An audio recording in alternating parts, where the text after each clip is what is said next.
You're listening to The Secrets of Star Trek, where we discuss the hidden layers and deeper meanings found in all the Star Trek TV series, movies, and more. And today we're discussing the Lower Decks season finale, The Stars at Night. I'm Dom Bettinelli, and joining me today on the panel is Jimmy Akin. Hey, Jimmy. Howdy, Dom. Yeah, Father Corey couldn't be with us. Unfortunately, he's not feeling well, but he'll be back with us next time, I'm sure. Folks, I want to be sure. Since next time is another pre-record we're doing today, maybe not. That's right, and I'll mention that in a second because that's a special extra episode you guys are going to get this week. Before we get to that, I want to tell you to make sure you share the podcast with your friends. Help us grow our community of listeners. That's the number one way we grow our audience and reach more people. And I want to tell you about another show on the StarQuest Network you are sure to enjoy called The Secrets of Star Wars. And you can find that wherever fine podcasts are found or at sqpn.com/Star Wars. Yeah, so this time we're talking about Lower Decks, the season finale episode of Lower Decks.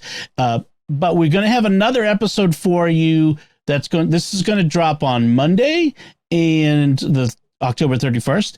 And the first episode of the second half of the Prodigy season, first season. The first episode of the second half of the first season of Prodigy. Yes. We're going to record that right after we record this, and we will drop that episode tomorrow, November 1st. And so you'll have both of those this week. The powers that be at Paramount decided to drop 2 new episodes in the same week, so you're going to get a bonus, so that'll be nice. And then Father Corey will be back after that for the second episode of Prodigy. All right, got all that? All right, let's talk about Lower Decks. Jimmy, can you give us a recap of what happened in this episode? This week, fresh from using his formerly secret Texas-class drone ship, the Alito, to rescue the Cerritos from the Breen, Admiral Buenamigo recommends decommissioning all California-class starships and using the Texas-class ships to conduct second contact missions from now on. Starfleet is inclined to agree, but Captain Freeman convinces them to test the Cerritos against the Alito in an experiment. They visit multiple planets on second contact missions, and the Alito wins. This is because on one planet, Tendi discovered a tricorder signal that could indicate the presence of life, while the Alito skipped this step. Captain Freeman reports this, arguing that the Texas class's AI coding isn't yet ready. And the coding isn't yet ready than anyone suspects, because Rutherford recognizes the code as his own. It's what he was working on before his memory was wiped, and it was Admiral Buenamigo who ordered his memory wiped, so he was the shadowy figure. Worse yet, it's the same code that he used to program Badgie, the unstable AI that killed Shax at the end of Season 1. Admiral Buenamigo has a heel turn and says he doesn't care. In fact, he's been working against the Cerritos crew for some time to set them up and make them fail so he could launch his Texas-class ships.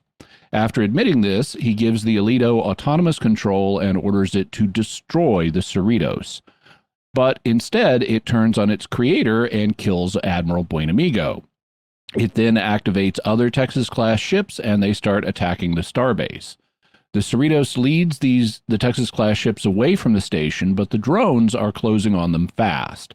Shax then gets his lifelong dream fulfilled of ejecting the warp core and using it as a mine. It destroys all the drones except the Alito. Without its warp core, though, the Cerritos is at the Alito's mercy. But Mariner and Petra Aberdeen show up to help, having seen the situation on the news. Petra's ship doesn't have the firepower to help, so they brought all the California-class starships with them, and together the California-class ships defeat the Alito. Afterwards, Mariner is reinstated in the Cerritos crew, and everyone celebrates. But in possibly the first post-credits scene in Star Trek history, we flash over to the debris field from the finale of Season 1. We see a tractor beam lock on to the implant that Shax ripped off Rutherford's face, and the image of a smiling Badgie appears on the screen. The end. So I want to talk about the meaning of some words that they use here, or some titles. How about the title? the title of the episode, "The Stars at Night," and Yeah. I mentioned to some people that didn't understand it. I married someone from Texas, so I know that the song is at night are big and bright, deep in the heart of Texas. That's right. So it's a reference to the song, "The Stars at Night, Deep in the Heart of Texas." So I sing that to my wife on occasion to drive her crazy because she hates when I do that. Also one of the things that I had in my notes was also about the Texas California thing. So Yeah. there's a kind of joke in the Texas versus California thing because Texas is way better than California, and California Undoubtedly. is in denial about it. And in recent years, it has become all the more obvious because due to the fact California ruins everything, people have been leaving California in large numbers and moving to Texas. Because, To the delight of Texans, by the way. oh, I know. Yeah. Well, see, they need a welcome wagon program to say, okay, you know how you moved from California because it was so messed up? Don't do that here. You need to vote differently if you want the goodness of Texas to continue and not have the badness of California just imported. Right. Because, like, for example, they don't have an income tax in Texas. So you don't pay state income tax in Texas.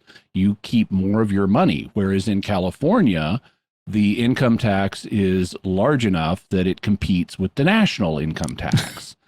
And among numerous other problems in California of a governmental nature. I mean, California is a beautiful state. Physically, it is gorgeous.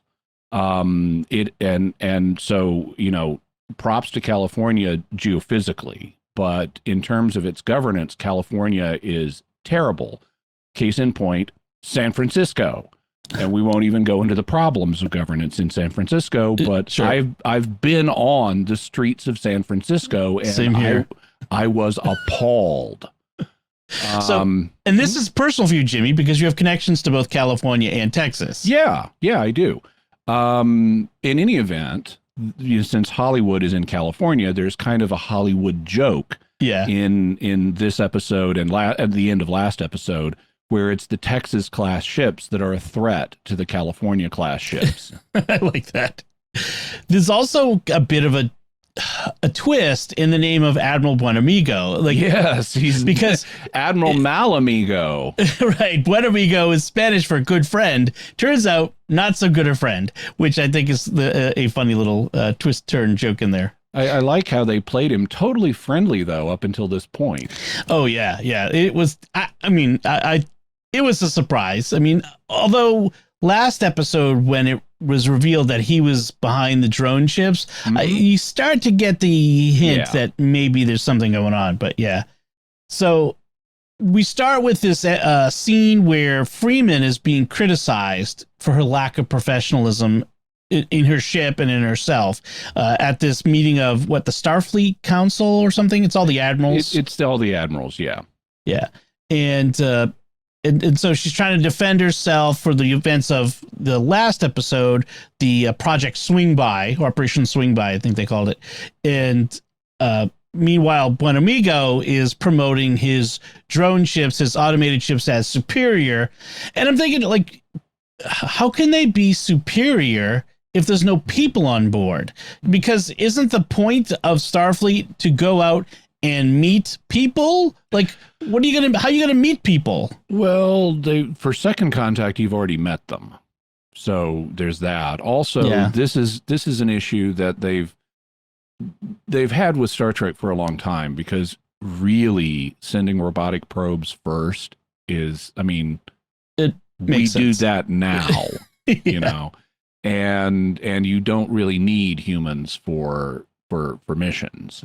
In fact, in a lot of ways, it would be smarter not to go first, because if you've got humans that know where their home planet is, you can torture that out of them. Whereas if you send a drone ship that is hooked up to a relay system and does not know where the home world is, you cannot find out where you want to attack. So there are a lot of advantages to sending drones first until you know you can trust the people on the other end. but they don't think, I guess strategically in that way in Starfleet. They don't have a native realization that other intelligent beings likely evolved as carnivores too, and therefore are likely to be a threat. And so you need to assume that they are a threat until you know they're not, because that's not the Starfleet universe. But they have tried to sort of, rationalize. They've hung a lantern on the issue. It's I think it was in Voyager maybe, where there was a scene about, well, why do we even send manned ships? It's because we want to explore and blah, blah, blah, blah, blah. And yeah, okay, I'll let you have a pass at that because you're a work of fiction, but you should be sending drones to do your advanced work. Well, in fact, Star Trek has this bias against automated, as you mentioned. We've had Nomad that went out and went bad. We had V'ger that went out as a drone. These are automated drones that went bad. So there's this sort of idea that humans in the loop can never go bad, which of course we see time and time again in Star Trek that actually they do too. But it's just kind of this interesting bias against them. And there's a way that you could have. I kept waiting for someone to point this out. I know it's an animated comedic thing, but you could have them work together. You could have a drone ship go with a manned ship, or have a smaller crew aboard the drone ship that's mostly automated. You could send a MALP first. Right. I mean, there are. It would be interesting to see them evolve a little bit in these directions, but I suppose it makes it a less interesting drama if you're sending, drones out and then following up the first contact. There's less drama that you're going to encounter in a show. So I get that. Yeah. So I would note this episode was very fast paced. Yes. There was not a lot of messing around. And as a result, I didn't, this wasn't a problem, but it wasn't as comedic as most episodes, because it is more focused on, here's a dramatic story that's happening, and that leaves less time for jokes, but it was still, very entertaining. I enjoyed the episode a lot. I just noticed, wow, this is fast paced and we're not messing around here. One of the funny bits that they did get into, it was a recurring thing about Boimler was doing impressions of the bridge crew for his friends, and Shax walks in, of course, as he's doing the Shax impression, and this big, burly, strong, Bajoran security officer gets his feelings hurt and runs out crying. Yeah, that was great, and that's a sort of subplot. I didn't work it into my synopsis because it was long enough as it was, given the complexity of the plot. But so Boimler gets on the outs with Shax at the beginning of the episode, and then he's trying to get back in Shax's good graces and failing during the rest of the episode, until we get the final crisis where the drones are chasing the Cerritos, and on the bridge they're debating what to do, and Shax, like always, reflexively says, "Let's eject the warp core." And everyone blows past that because that's what he always said. And it's Boimler who stands up and says, "No, listen to him. He's right. We eject the warp core. We use it as a mine. It blows up and takes out the drones," which it does, with the exception of the Alito itself. And then afterwards, Shax is so overjoyed. It's like, "You, Boimler, gave me the thing I've always wanted. You more than fulfilled my dreams." And he hugs him and picks him up and is like, "You're in the pack now, baby bear." He's now a baby bear too. I know, that was pretty good. I really like Shax as one of the secondary characters, because he just, it's kind of fascinating to see. He's got these many layers that they've given him, and it's kind of fun to see. They also continue to build layers into the towel guy, because at one point, early in the episode, Captain Freeman has told the Federation Council, he was like, "Okay, let's do this test," and so forth. But she absolutely does not want it to get out that the California class's service is on the line. This, she doesn't want the crew alarmed by they're going to be shut down. And immediately we cut to the lower deckers in a hangar bay, and Boimler runs in and says, the Felosian's girlfriend's cousin says we're being shut down. And they start talking about it. And number one, I love that we have a Felosian he says the Felosian in tactical. Right. So the Felosians are those plant people that look like thistles from the Infinite Vulcan. Oh, right. That Walter Koenig wrote. And so I love that we have a Felosian in tactical. Yep. But they get to talking, and this is also something that's apparently been confirmed by Eric. And it's like, who's Eric? Oh, he's the towel guy. He's the gossip guy. He's never wrong. And so just like we found out an episode or so ago that he has a girlish shriek when he's startled, we also now know that he's an infallible gossip guy.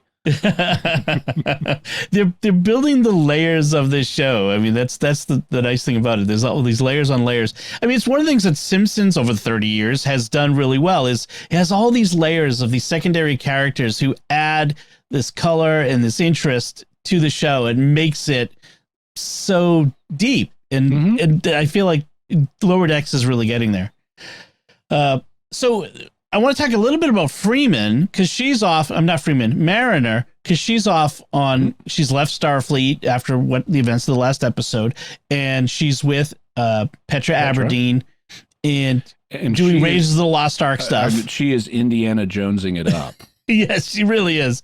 Getting chased by Ferengi through a temple while carrying a scary-looking idol, that sort of thing, and beams up at the last minute, and she's having fun, but she kind of confronts Petra like, who's paying for all this? Like, who's behind this? And it kind of implies, in a regular Star Trek story, we would find out that this altruistic, campaign to rescue archaeological artifacts from grave robbers and looters is really something nefarious. Somebody bad is behind it. And so we get the hint of that until Mariner breaks into Petra's computer and finds out it's Admiral Picard actually funding these efforts. And she's like, oh, darn, that's actually something good. That was a great turn. I like how, so the way that happens is Petra is going off the ship to deal with something. And Mariner says, bring me a Slurpee. And so while she's out of the ship, Mariner goes to break into her secret files, at which point Petra walks back in and says, hey, I forgot something. What are you doing? And she realizes she's breaking into her files, and it's like, I'm going to find out who's behind all this. And it's like, well, go right ahead. and you're thinking there's going to be a big reveal because of how Petra is smug, about, oh yeah, just go ahead, and it's going to turn out to be this whole thing's a front for a sinister organization. And nope, it's Admiral Picard. Because famously Picard is an archaeology buff. And Petra confronts Mariner by saying, you're just looking for a reason to go back to Starfleet, aren't you? Yeah. And of course, we knew all along that's what Mariner would be doing. So that was Mariner, interesting. And Mariner admits she's been having fun. She enjoys this work, but she does want to go back to Starfleet. And by the end of the episode, Mariner has really matured. She's really, she's still Mariner. She still wants to, buck the system a bit and be a bit iconoclastic, but she's not the dismissive, always insubordinate, pretending she hates Starfleet person she was. This character has evolved, which again is a nice part of Lower Decks, that they let the characters evolve a little bit.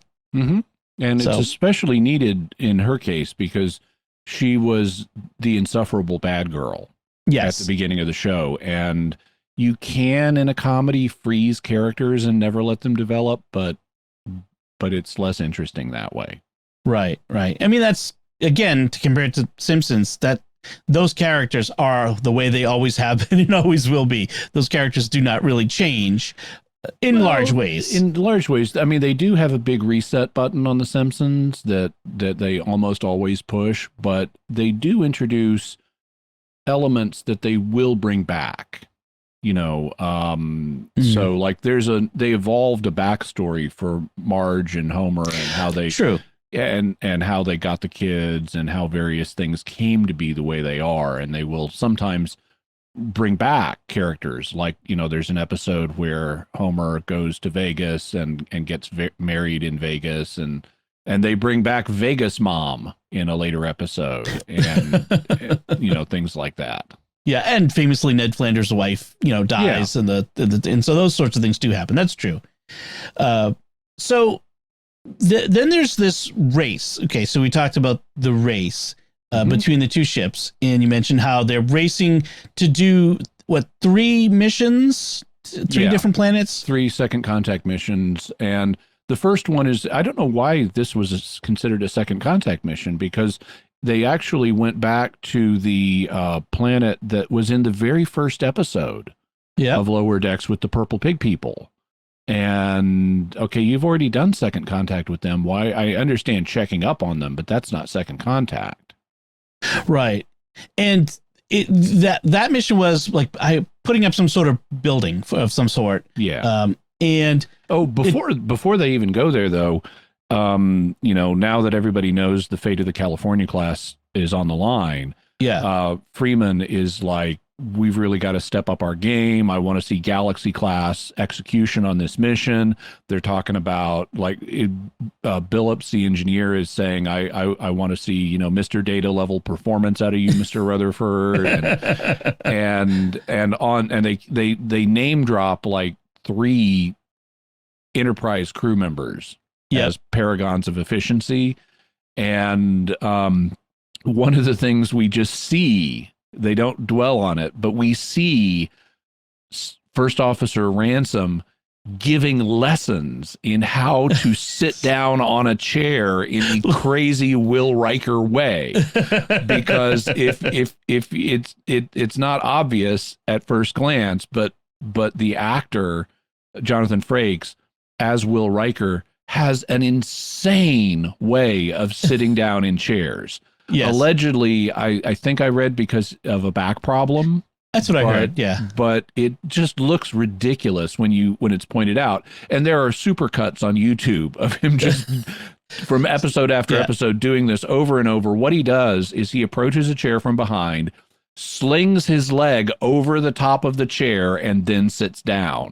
And it's like, dude, if you've got a back problem, is slinging your leg up that high really going to help as opposed to just walking in front of it and sitting down? Plus, you got to be tall. Which Jonathan Frakes is, but that's not something I would ever consider doing. I'd injure myself all day long trying to do that. Yeah, I don't. I mean, I find the back explanation dubious because if you've got a problem that interferes with you walking around the front of the chair and then sitting down, how on earth does that allow you to more comfortably lift your leg up that high and then sit down? It would have to be a very specific, like you can't bend forward, which is how you would normally sit. You can't comfortably bend forward to sit. That it's easier if your leg goes to the side. I don't know.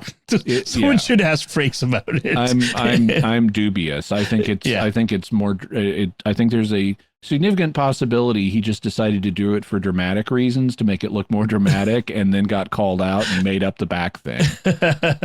That's a strong possibility. So they do this whole thing. Oh, I love the line Billups says to Rutherford when he talks about, like, I want to see data level efficiency. I want to see those isolinear chips blur. Yeah. Which is a callback to that episode where the naked now. Yeah. Where he had to put the chips in that Wesley pulled out. While being drunk, and then they speed up the film so it becomes a blur. Right. So they go to this planet and they have to build this structure. And the Cerritos crew is building the structure, whereas then the Alito shows up late because Buenamigo gave them a head start. Yeah, they were doing the tortoise and the hare thing, which raises the possibility they're going to win. Yeah, in the race in a tortoise and hare like fashion. Except this is a comedy. So it's fairly obvious that they're going to suggest that and then subvert it by having the Alito win anyway. Right. So but the Alito just beams in this prefab structure. Boom, it's there. And I'm like, well, why wouldn't you give that capability to the human crewed ships? That would make those ships like, of course, I mean, it's they're creating drama, but it's like, if you've got these capabilities, why not give them to the ships you already have rather than junk a whole class of ships and build a whole new one? But yeah. So that's that one. Then on the second leg, you mentioned that the planet there is an uninhabited planet, that they're building a science outpost.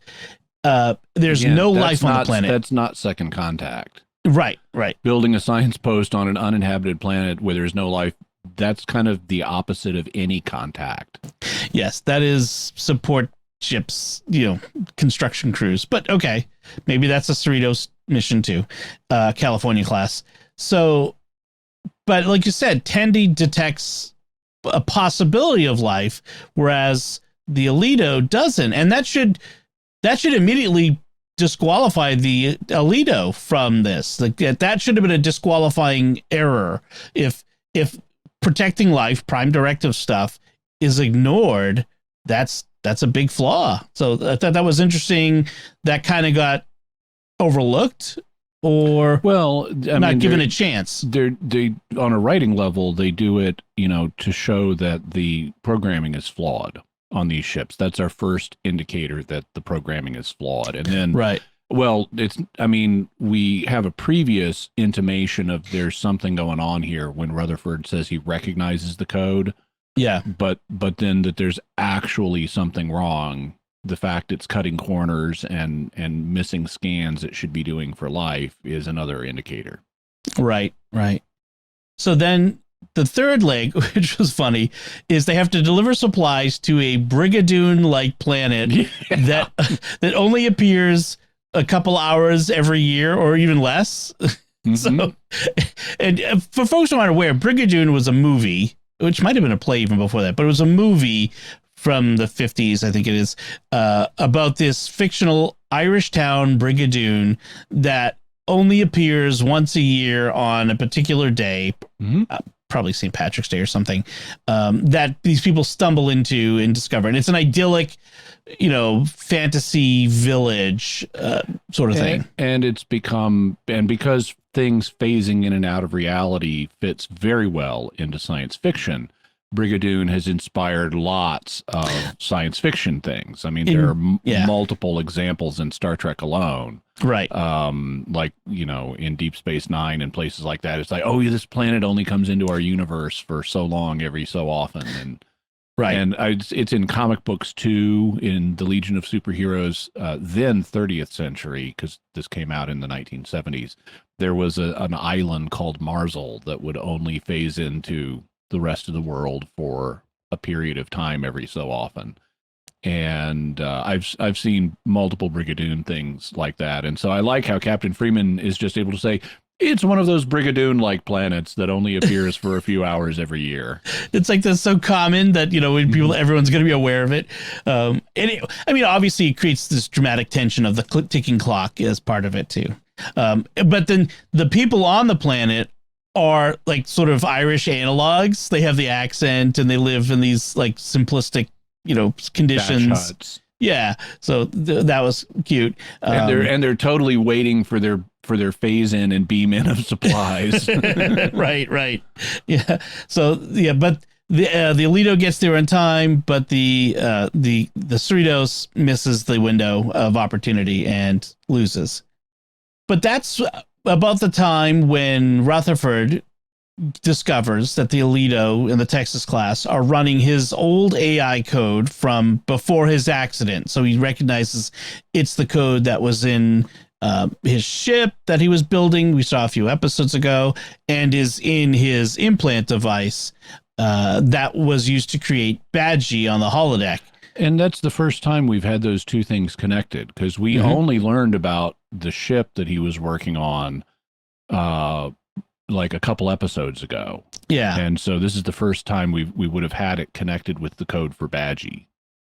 And I think I was theorizing at the time that this rogue Starfleet officer, might be a Section 31 thing or something along those lines, but it turns out it's Admiral Buenamigo, as a lower ranking officer at the time, who I guess he expresses like that there's so many admirals in Starfleet which is kind of funny because they are a lot of admirals, that you have to kind of do something to stand out. And this is his effort to stand out and be noticed for promotion and that sort of thing. Yeah. So they, after discovering the problems with the code, they go to Admiral Buenamigo over the link, and Carol confronts him, and he admits that, and this is when his heel turn happens. Yep. And he admits that he has, among other things, been setting them up.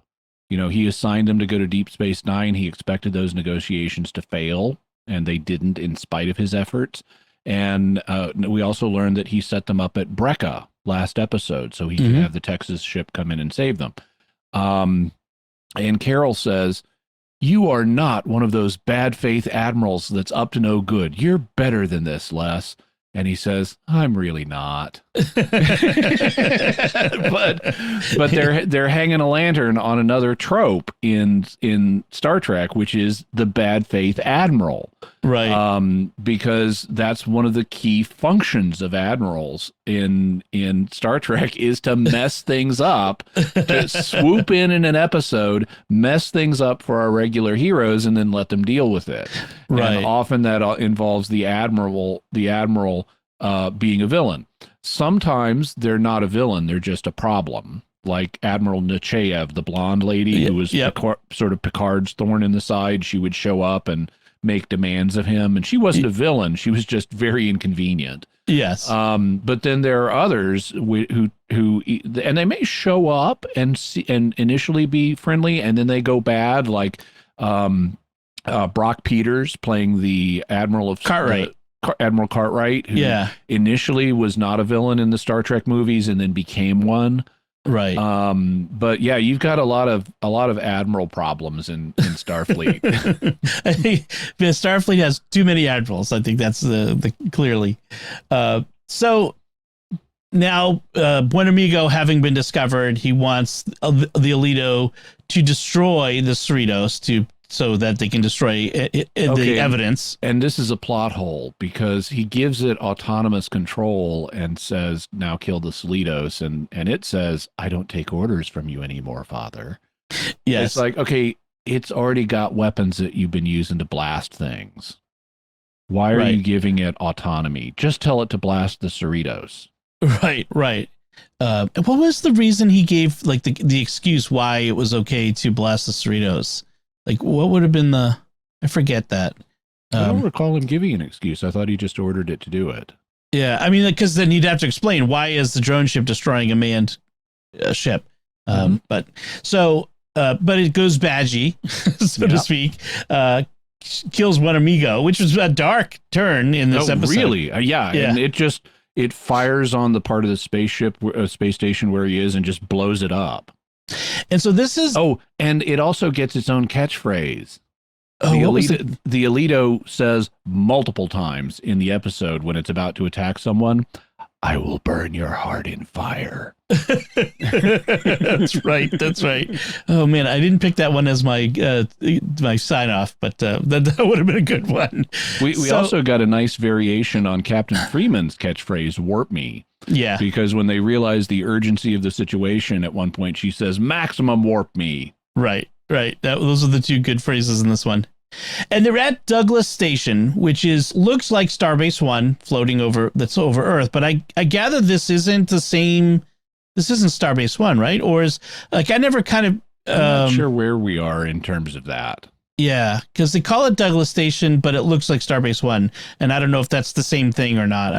I forgot to look it up in the memory alpha, but in any case, I don't know that it particularly matters. They're just blowing up a starbase, right? And in fact, the Alito goes nuts, and it activates two other drone ships. The Dallas and the Corpus Christi, my hometown, or my birth town. Yay. Yay, Corpus Christi. So the body of Christ starts destroying everything. It's an interesting little bit of trivia. When the U.S. Navy had the Los Angeles class attack subs, they were naming them after U.S. cities. And when they got to the one, they wanted to name the Corpus Christi after the city of Corpus Christi, which is long associated with the U.S. Navy. It's got a naval air station there. There was an objection from Catholics. We don't want you to name a weapon of war after the body of Christ. Although Los Angeles is named after angels. But actually, technically, that's the Virgin Mary. Well, because it's Nuestra Senora la Reina de los Angeles. Exactly. So it was named after the Blessed Mother. Yeah. And San Francisco, St. Francis, which is deeply ironic that a weapon of war be named after St. Francis. Yeah. But to accommodate it, the U.S. Navy changed it to the USS City of Corpus Christi. So that's a little bit of interesting Catholic trivia there. If it was just angels, I mean, angels blow stuff up. Angels blow stuff up in the Bible. That wouldn't be anything new. No kidding. The angel of death. having the Virgin Mary blowing stuff up. It's like, okay, cool. Yes, the hammer of heretics. I've seen that picture. So they start blasting the ship all over the station all over the place, and that gets on the news. And that's the news report that Mariner sees when she's with Petra. And so Mariner wants to go back to Douglas Station to come to the rescue. And Petra's like, what are we going to do? We're just this little archaeology survey ship. And, but she does anyways. And so Freeman's the one, Mariner is the one who comes up with the idea to call out the other California class ships. But in the meantime, Freeman takes the Cerritos to lead the drone ships away from Douglas Station, start saving some lives.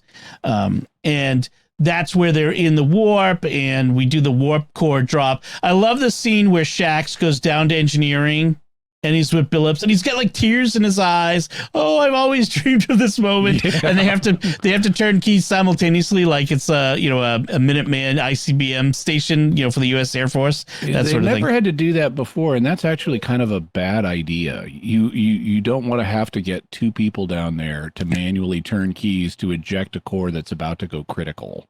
Exactly. And it's interesting, like, because I was thinking the other times we've seen the core ejected and done this exact thing was Voyager episode from the bridge. Yeah. Yes. Yeah. Voyager Day of Honor, they ejected the core. We talked about that not too long ago, but that's true.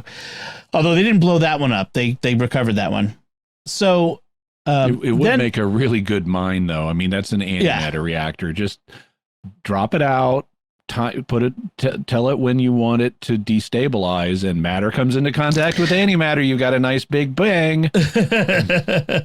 So we get, the Cerritos is now at the mercy of the Alito, about to get destroyed, and that's when all the Cali class ships show up, and we see a lot of the crews that we've met before in other episodes. We also see other crews that we've never seen before, some of which are comedic twists on the Cerritos crew. Like there's one where they're all gender swapped, and so you have a black man instead of a black woman as the Captain Freeman surrogate, and you've got a giant female Bajoran instead of Shax. Right. And Mariner and the equivalents of Mariner and Boimler are insect people. Right, and they just make buzzing sounds. That's right. So these are the ships, all the California cities: Alhambra, Anaheim, Burbank. Sorry, I will try that again. Alhambra. This is gonna go bad. Anaheim, Burbank, Carlsbad. Woohoo! Let's see, Culver City. Mm-hmm. That's where Dr. Demento was based. Well, that's near Hollywood, right? Culver City. It's in the greater Los Angeles area. In fact, Paramount Studios is in Culver City, if I remember correctly, which would make sense given this is a Paramount production. Let's see, the Fresno, the Inglewood, Joshua Tree, which is good, Merced, yeah, Mount Shasta, Oakland, Pacific Palisades, Redding, Riverside. The surfing is good there. Sacramento, San Clemente, San Diego, San Jose, Santa Monica, lots of states. Sherman Oaks. I think that's it. I think Vacaville. We still need El Cajon, though. They need to bring that ship online. Yes. Is it Vacaville or Vaca? Well, it's Spanish, but so it'd be Vacaville, but you got Anglos out here pronouncing it, so who knows? Is that like Cowtown? Is that what that means? Cowtown, yeah. Vallejo, Van Sitters, or I don't know if that was a Texas class, but it shows up. West Covina, that was the other one. So I just thought I'd give a call out to all those California minor cities. Well, they're not all minor. I mean, right, they're not all minor. Yeah, Oakland Sacramento's a big town. Oakland, Sacramento, Los Angeles. Yeah, that's true. But they can be minor in our hearts. And so they all band together and show that the California class is greater than the sum of its parts, et cetera, et cetera. Yeah, they're showing the California class is greater than one damaged Texas class. Okay. And this is another, I hate to say it, but this is another huge plot hole. How on earth do you pull every California class ship away from its current mission and get them here all at the same moment? At the same time? Were they all hanging out together? Yeah, it makes no sense. No, it doesn't. It's especially given the history on Star Trek, where in episode after episode, you're the only ship in the quadrant. You have to go. And it's like, okay, that makes it sound like Starfleet is kind of not that much butter spread over a lot of bread. Being able to yank all these ships and have them wherever they are in the galaxy arrive at the same. I mean, that's like choreographically implausible. Star Trek has a habit of doing this at times where, the Enterprise is the only ship in Sector 1, like near Earth. And then at other times, Wolf 359, we have every ship in the fleet is there, so it's sort of, pick one. Yeah. Also, and they've been doing this multiple ships warp in all at once. This has itself become a trope recently. Where at the last minute an entire fleet arrives and they just warp onto the screen dramatically. And it's like, okay, guys, this is implausible. And for even in the real world, this would be implausible. You've done this one before. Right. If you're doing the implausible dramatic thing multiple times almost in a row, you're going to wear through it even faster. We saw this in one episode in Strange New Worlds, that first season. We saw it in Picard. I mean, the two most recent new seasons of Star Trek. Yeah, they've been in all the new Discovery too. In all the new Star Trek, they've been having the last minute rescue fleet just warp all at once, and there it is, to be intimidating and impressive on screen. Guys, it's time to move on. Give this one a rest. Find a new gimmick. Yeah, you got to do that.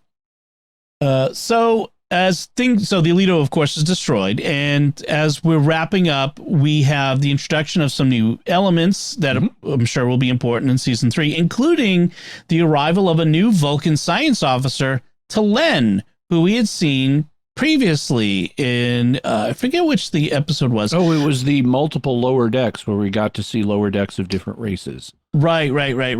So she was transferred off of the Vulcan crewed ship because of her out of the box thinking. She was nonconformist. Yeah. Right. So she's very minor way. Yes, yeah. And we had speculated at the time that she was going to show up on the Cerritos, and so now she's finally showing up here. And she'll be competition to Tendi next season. Right. Tendi wants to move up as a science officer, and now Talin's going to be in the way. And Tendi, being Tendi, gushes all over her. We're now going to be besties. You're my new study buddy.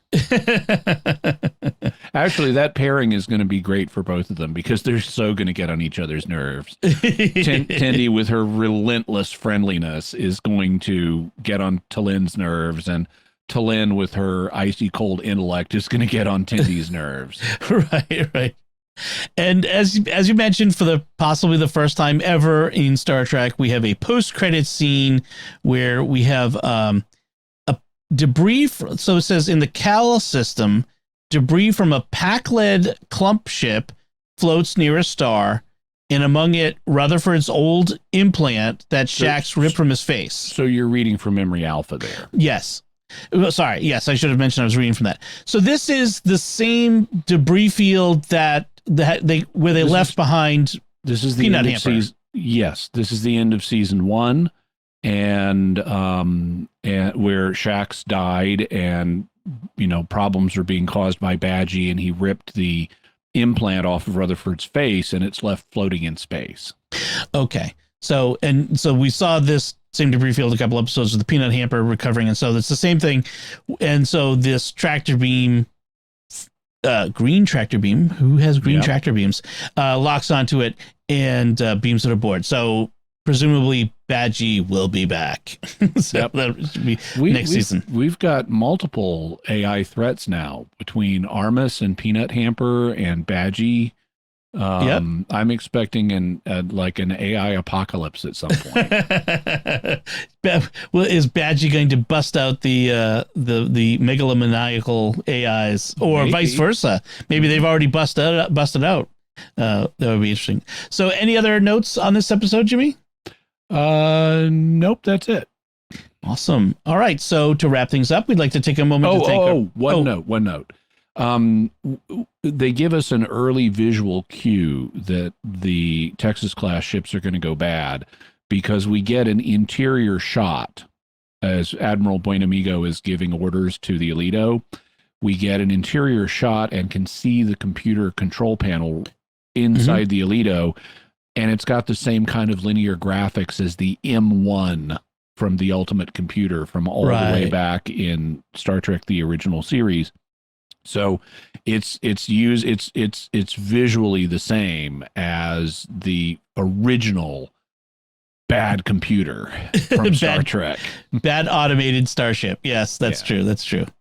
Awesome. Well, right, yes, because the M1 was running the Enterprise, so it was a drone ship for that episode. Yeah, that's true. We should have mentioned that. Yeah. All right, so let's thank our patrons who make it possible for us to create Secrets of Star Trek, including Peter E., Daniel M., James O., Billy C., and Placid K.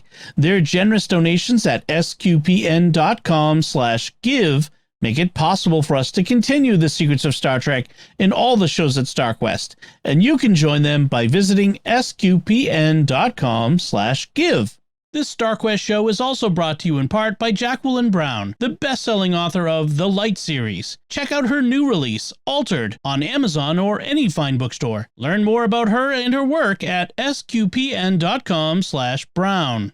So that's it from us. We'd love to hear what you thought of The Stars at Night, this Lower Decks episode.